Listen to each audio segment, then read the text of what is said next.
but I'm sure I'll enjoy the conversation. We'd like to welcome each and every individual to Voices of Integrity and the interesting podcast library, video library. This could be a life-changing moment.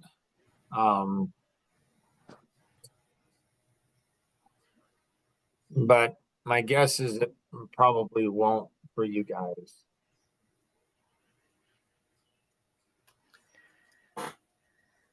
How could it be a life-changing moment for us?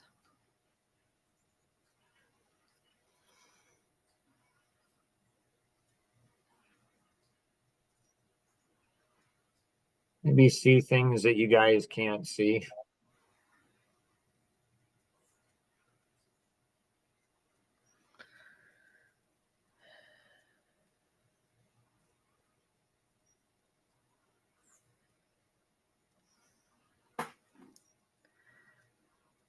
Okay.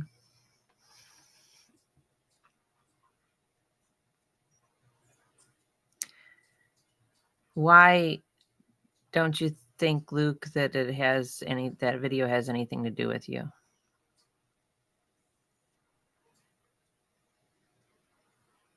I mean, I can't relate to it as personally not having a son and not losing a son, and maybe not even having a life vision. Maybe that's why it doesn't connect as much as maybe it will one day.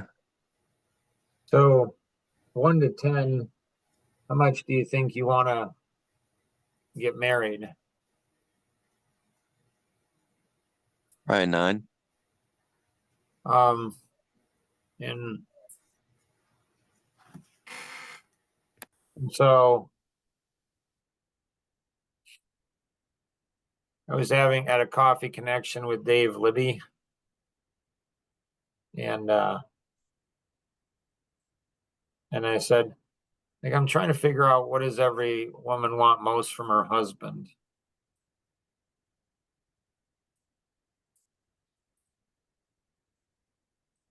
And Did you discover it was to be awakened? that's what Dave told me. Dave said, he just reflex. He says, oh, she wants to be awakened. Now, Dave, he got divorced when he was, I don't know, probably after 20 years of marriage or something. So a lot of people would discount him, dismiss him.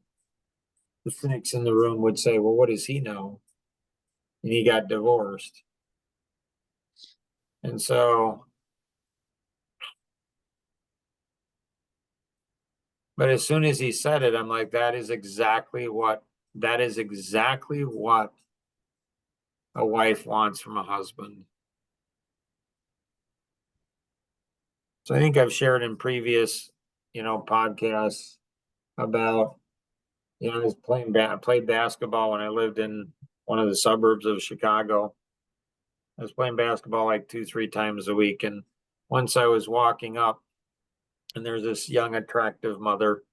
And she's got like a 2 or 3 year old son, probably a 2-year-old son. And she's holding on to him like his hand, it's just crazy on how much she's holding on to him. And so he doesn't run out in the street. So he's jumping up and down and pulling and all this kind of stuff. And she's holding on for dear life. And all of a sudden he jumps up. He just jumps straight up in the air and says, Mommy. She's like, what, honey? Said, blue car. And she's like, and she kneels down and she looks and she's like, it is a blue car, honey. And I'm like, you got to be kidding. Like, really? Like, here's this little 2-year-old boy that might know how to excite, this attractive woman more than her husband does. I don't. That's when it, like, it's like, huh. So women want a man who are passionate. Like Dwayne Early, funny story. He's the vice president of strategic partners for ABWE, Association of Baptists for World Evangelism. Over 1,000 missionaries all around the world. And he came to, we played golf, and we came, and I was sitting at the table, and we were talking, and all of a sudden, something triggered something. This ish.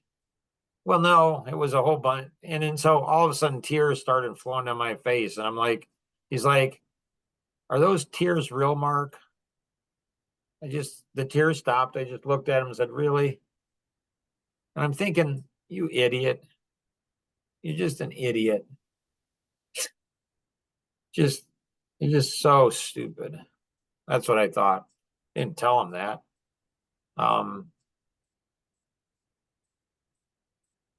And then, we talked some more, and I don't know, it was a week or so later, I was talking to him on the phone. I said, it's weird to me. Like, why did you say that? And he laughed and he said, Mark, I'm a pastor. I've been a pastor for over, 30 years, and I work with pastors. And then it all made sense. It all made sense. So pastors, I'd never realized how fake it is. So he's a pastor. He oversees over 1,000 pastors. He's been around pastors. He indicts the entire profession. He said, Mark, you got to be around people who are passionate.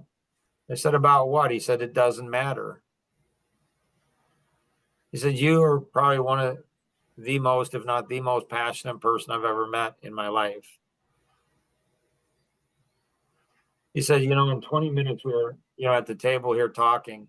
You talked about 5 different things that you are passionate about. None of them were connected to each other. And so if I'm not around passionate people, like I vaporize them, they get jealous.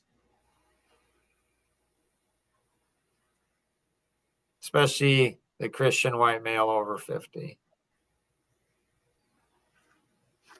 Because they look back in their life and they say, I haven't lived a significant life. You think that's because they didn't start when they were 8, knowing their life vision? They just kind of Were they not listening? What's that? Were they not listening? That's ironic, isn't it? Were they not listening when they were 8? That's a possibility. I don't know. I'm not GW, so I don't know.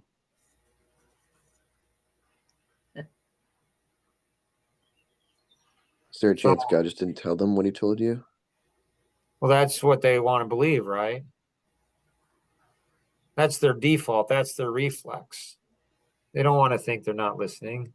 Well, it must not have told me. Right? I'm not GW. I don't know. I don't know. So if they weren't listening, and they're now getting older, do you think that maybe they want to listen, or they just want to go along with life and whatever happens, happens? I think the tendency, there's not a lot. My dad wasn't a big talker. He didn't say a lot of things. I don't remember a lot of significant things, but I was at a track meet with Ben. And he said, Mark, when as we get older, it magnifies our strengths or our weaknesses.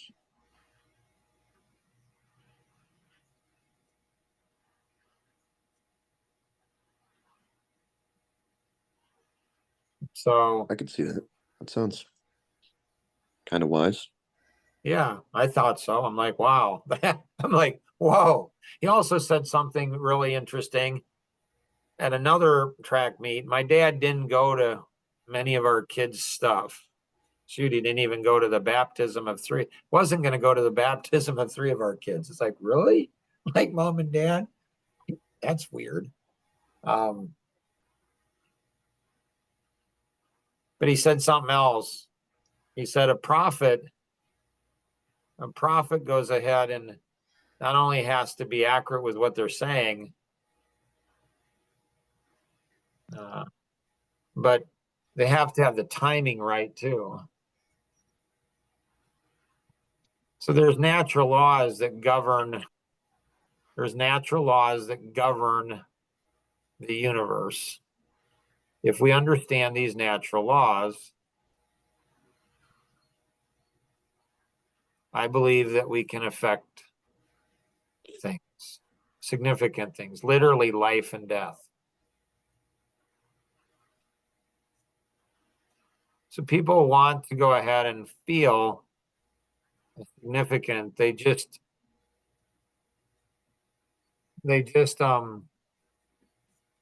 they're not willing to do the work. They're not willing to make the sacrifices, and they're not willing to take the risk.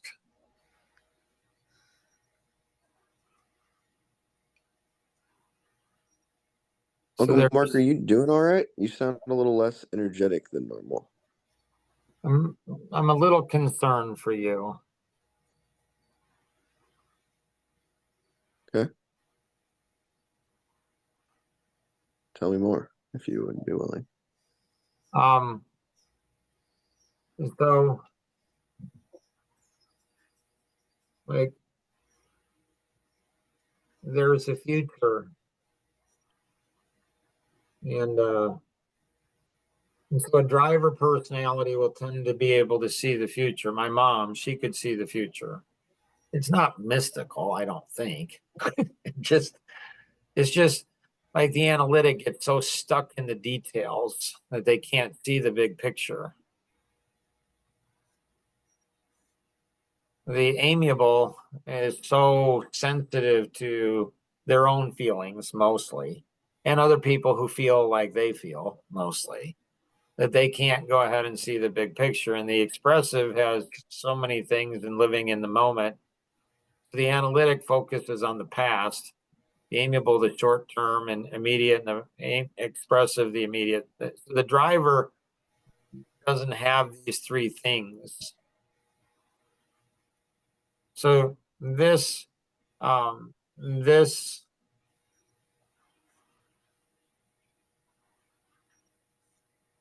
like this podcast could be literally be the difference between life and death.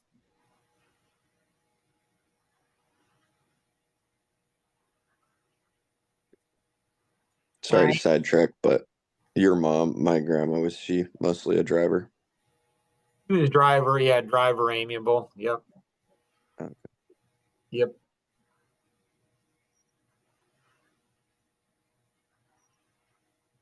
Uncle Mark, would you, and this is kind of, sorry, I don't know exactly where you're going with this or like how to ask the right questions. What leads you to But believe that there's a right question to ask? well, mostly because when you say something like that's interesting, you want someone to say, why is that interesting? So that's maybe I've kind of taken that to most of the things you say where there's like a question you want people to ask. Not really. I would think that if somebody said it's literally a life and death situation, this could be a difference between life and death. I would think somebody might go ahead and say, whose life, whose death? But maybe not. Maybe at a subconscious level, people don't want to know.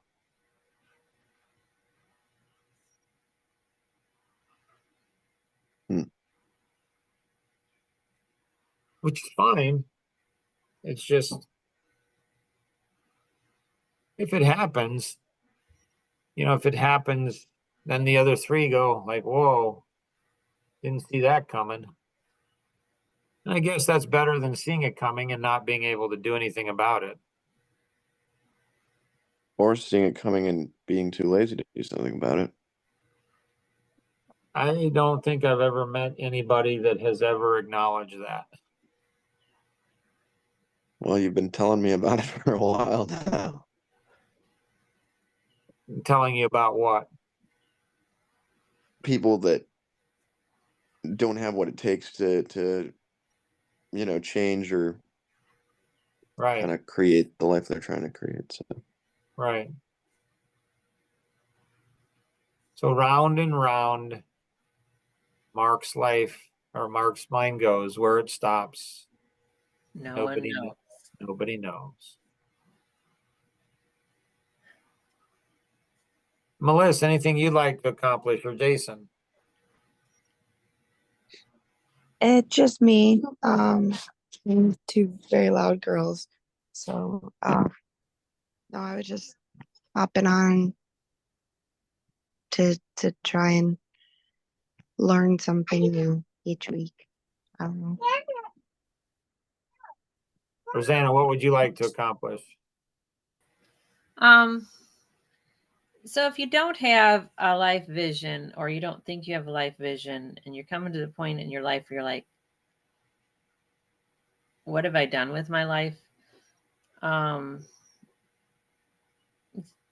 idea is where to start. Where do you think you should start? Maybe ask somebody who has a life vision and knows what he's doing for the rest of his life. And if you did ask that person, and that person were to share, what to do you think you'd do it? I hope so. At this time in my life, I would hope I would do that. Okay. Other questions?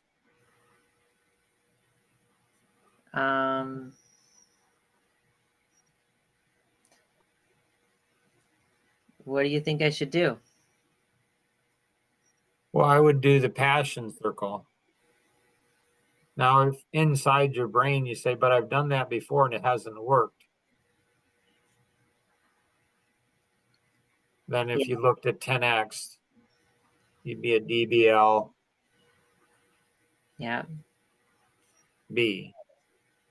So people are lazy. Well, I tried that and it didn't work. Tried it, didn't work. Okay. Like, you definitely don't want to try to find your life vision more than once. Like, if you tried it and it didn't work, it's okay. Like, okay, I tried it.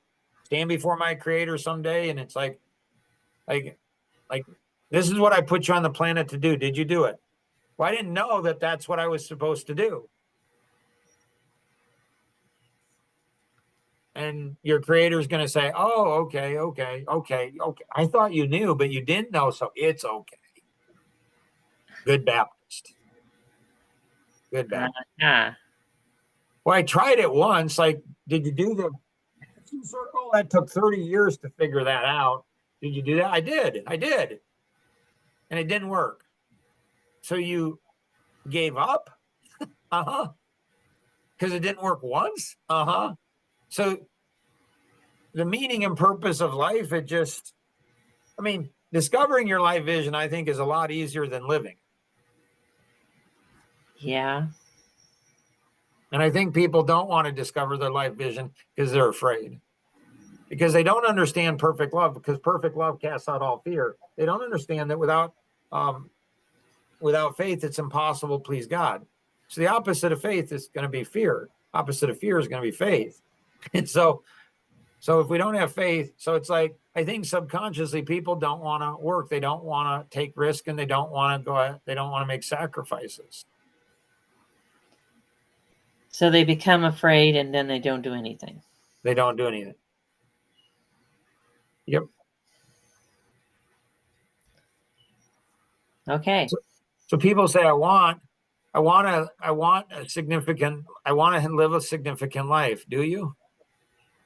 Well, yeah, as long as I don't have to work so hard, and I don't have to sacrifice, and I don't have to take risks. Yeah. I want a wife. I want my soulmate. I want my dream wife. As long as I don't have to work and sacrifice and take risks. Like, I want that husband. I want that amazing husband. As long as I don't have to work and sacrifice and take risks. Because as a woman, I've been hurt before. And I don't want to take those risks again.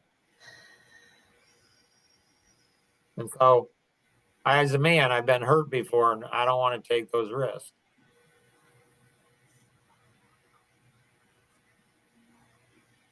So, so, level one want, and so if we're not in alignment, that creates, is this a big reason for a lot of mental illness, in and out, in throughout depression and suicide and anxiety and all of that?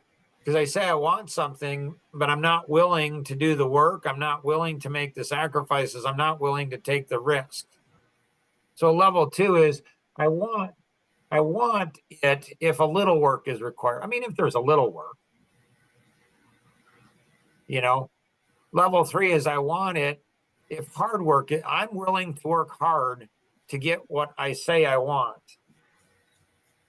Not many people are at that level. Most people are at level one, maybe level two. Level four is I want it and I'm willing to do the required work, make the required sacrifice, and take the almost nobody's at that level.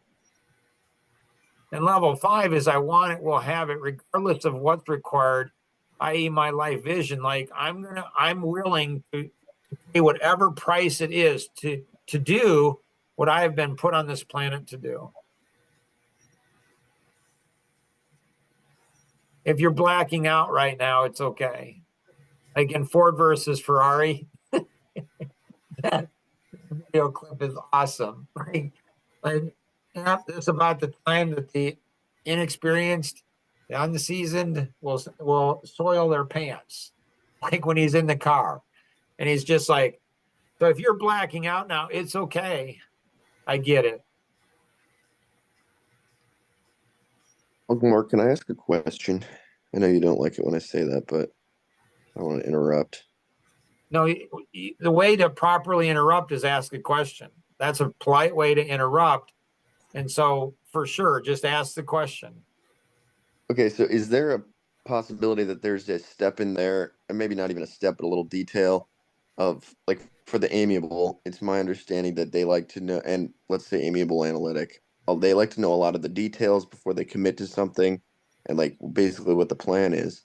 So like where you want to put in this work, but you want to make sure you're putting in the right work so that it gets where you want to go, but you're not really sure that the work that's in front of you is the correct route.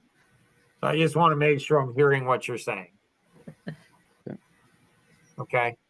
Are you saying that the amiable, analytic, amiable doesn't want to please God? I don't think I'm saying that. Okay. Yeah.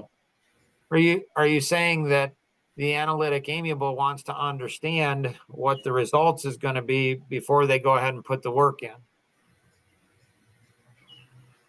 Yeah, but specifically the results of the work because they want to make sure it's getting them to the goal that they're trying to get. Because a lot of times, what if like let's say you train for a race, but you're not even going to win? Like, wouldn't you want to know that you have a chance at winning before you put in all that work? That's kind of a weird example, but Not really, right? I mean, one that, probably people are like your dad. It was funny when he went to the Amish church service. He said he was talking to some Amish person and they said something. And then after they said it, they're like, well, that didn't come out so good. like on a marathon, how many people do you think that are running a marathon actually think they're going to win? All of them. You've probably never run a marathon, have you? I haven't. So, and you They- probably never they- internalized your children running marathons, have you? No, So but I'm thinking that you probably have never really wondered, why are they running the marathon? They're not going to win. They don't even plan on winning. They don't even have any intention of winning. They've never run a marathon. They thought they were going to win. So you probably never even thought about that. okay, you're right. That's a pretty. And so it's probably because, once your daughter, who is, I think, married at the time, was going to run a marathon, and I went ahead and said, "You're going to that marathon." I'm like, "Why am I going? That's her husband's responsibility." You go, "No, not her dad's." Like, so yeah. Anyways, so no, it's a really good example, Luke. Actually, but that would be saying your intent was to win. But like, there's a lot of other intents. I've went to a lot of 5Ks and stuff. And a lot of people don't think they're going to win, but they're trying to accomplish a personal goal, set a So they personal are record. winning, right? Yeah, true. Yeah. If they're successful, they're Well, still even trying to if they do something. aren't successful, right? Like they set a I mean, I goal guess to go because they ahead and tried. they set a goal to reach 2 hours and they went ahead and didn't get 2 hours. It was 2 hours and 10 minutes, and so the best time ever was 2 hours and 20 minutes. They didn't hit their goal, but they still won, right? Yeah. Yeah. Or let's say their best time was 2 hours and 20 minutes and they got 2 hours and 30 minutes. Did they win? They didn't win the race and they didn't beat their best time. Did they win? Yes, because they actually ran. Yeah, because they actually ran. And so, Just- Luke went ahead and said that, well, the amiable analytic, they want to know what's going to happen before, it's going to happen. I think I'm saying that correctly. I mean, they want to know that they're going to get what they want to get, from that. Mm-hmm. Right. So they want to do something without any faith. Does that match their personality? Right. Is that kind of the drawback of Isn't that interesting? So without faith, it's impossible to please God. So actually what you were saying, what I thought I heard you say was actually what you were saying. There was a couple dots between it. And so the amiable and the analytic, it's like they want to do things without the risk, without faith.